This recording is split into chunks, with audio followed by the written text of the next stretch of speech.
Hey guys, welcome to my CS50 web programming Google search project. We're going to have a brief look at the relevant Google homepage along with its CSS style and with functionalities.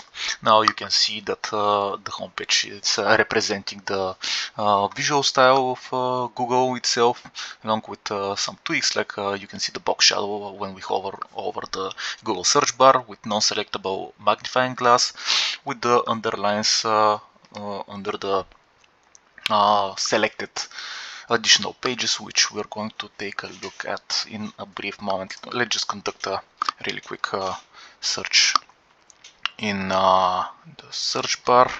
Let's say Google Euro 2024 Google search. We're going to see, along with the query results here in the top, that our results are relevant. We're going to conduct the same thing with the I'm feeling lucky, which is supposed to take us to the first result. After the search is conducted, we're going to see the redirect notice first. So clicking directly, and in the majority of the cases we're going to be taken to a Wikipedia source page. So this works as well. Let's see how images page behaves. It's pretty much the same.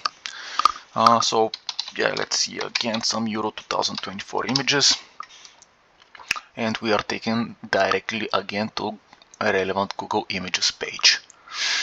That works too as well.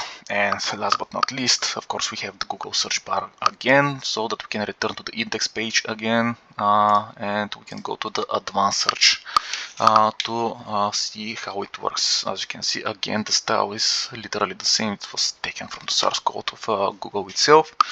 So let's use some Brazilian footballers from the near past, like let's say Ricardo Kaká.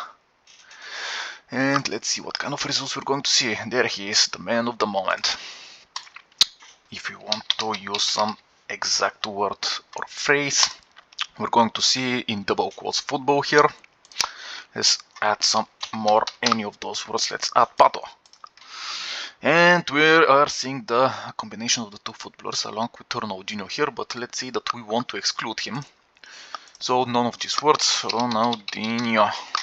We're going to see the minus Ronaldinho here, and we are not seeing Ronaldinho anymore, which means that advanced search is also working pretty fine. So that was it. Thank you for your attention, guys. Bye.